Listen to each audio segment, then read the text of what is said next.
بسم اللہ الرحمن الرحیم۔ آپ دیکھ رہے ہیں channel learn real with Muhammad Asif. Channel کو لائک اینڈ سبسکرائب کرنا مت بھولیے گا۔ ہم پڑھ رہے ہیں کلاس 10 اردو کے ایسیز ہیں۔ آج کا ہمارا ایسے ہے ایسے نمبر 5 تعلیم نصفہ۔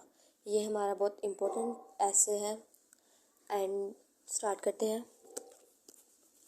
ہیڈنگ نمبر 1 تعلیم نصفہ۔ نصفہ عربی زبان کا لفظ ہے جس کا مطلب ہے خواتین یا عورتیں۔ تعلیم نصفہ سے مراد ہے عورتوں کی تعلیم۔ ہیڈنگ نمبر 2 ارشاد نبوی صلی اللہ علیہ وآلہ وسلم۔ ارشاد نبوی صلی اللہ علیہ وآلہ وصحبہ وسلم ہے کہ علم کا حاصل کرنا ہر مسلمان مرد اور عورت پر فرض ہے۔ اس سے صاف ظاہر ہوتا ہے کہ تعلیم کا حاصل کرنا عورتوں کے لیے بھی اتنا ہی ضروری ہے جتنا کہ مردوں کے لیے۔ تعلیم نصفہ سے مراد ہے عورتوں کی تعلیم، کیونکہ عورت بھی اس کائنات اور اس معاشرے کا حصہ ہے، اور کوئی معاشرہ عورت کے بغیر مکمل نہیں ہوتا۔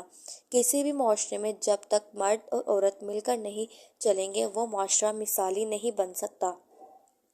انسانی معاشرہ صرف انسانوں ہی سے بنتا ہے، اور اس معاشرے میں مرد اور عورت دو فریق ہیں اور ان دونوں کا ہونا ناگزیر ہے۔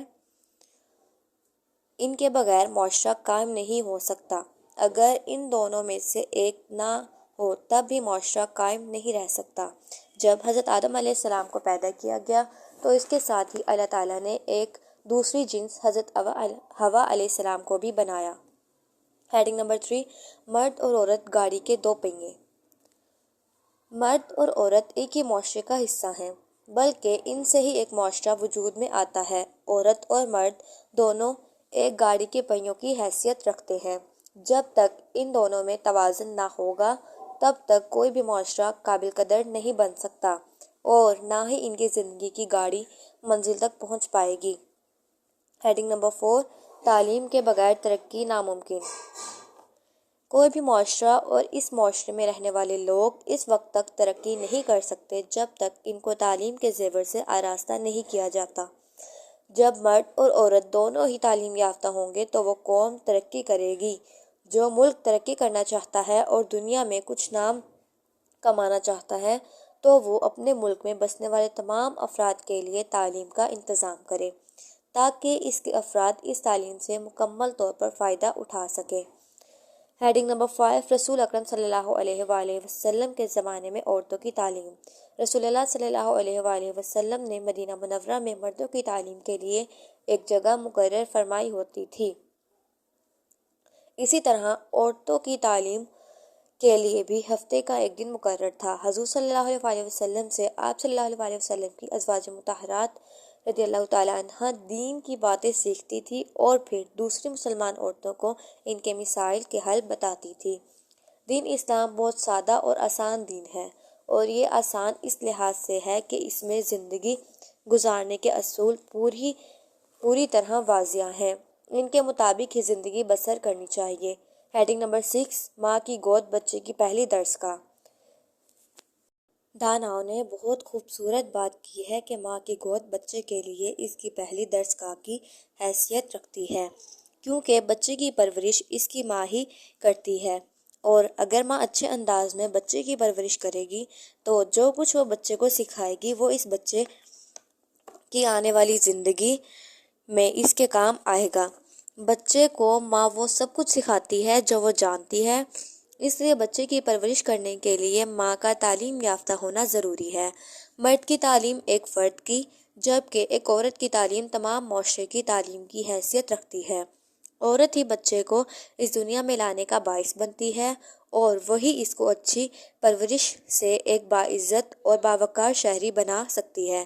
نیپولین کا کہنا تھا کہ مجھے اچھی مائیں دے دو، میں آپ کو اچھی قوم دوں گا۔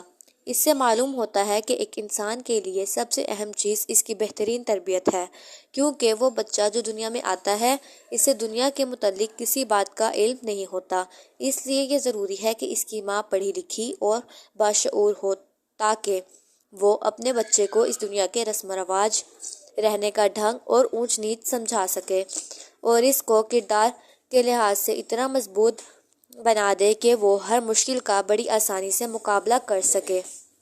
ہیڈنگ نمبر 7 تعلیم یافتہ عورت گھر کا انتظام بہتر۔ جس طرح ملک کا انتظام وزیر اعظم ہی چلاتا ہے اور تمام امور کی نگرانی وہی کرتا ہے، اسی طرح ایک گھر کی سلطنت کو چلانے کی ذمہ دار بیوی ہی ہوتی ہے۔ اگر بیوی سلیقہ مند، باشعور، پڑھی لکھی اور سمجھدار ہوگی تو گھر کا انتظام بہت احسن طریقے سے کرے گی۔ ایک پڑھی لکھی عورت اپنے گھر کو اچھے طریقے سے چلانے کے ساتھ یہ بھی جانتی ہے کہ بچوں کی کس انداز میں تربیت کرنی ہے اور ان کو گھر میں کس طرح سے رہنا ہے۔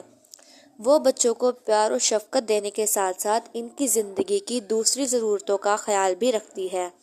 وہ اپنے گھر میں ضرورت کی اشیاء کا بھی خیال رکھتی ہے، گھر کے ماہانہ بجٹ میں کفایت شعاری کا رویہ اپناتی ہے اور اپنے خرچ کو آمدنی سے بڑھنے نہیں دیتی۔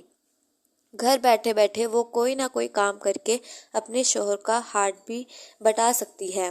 اگر ضرورت پڑے اور اجازت ہو تو وہ ملازمت بھی کر سکتی ہے اور آمدنی میں اضافے کا باعث بن سکتی ہے۔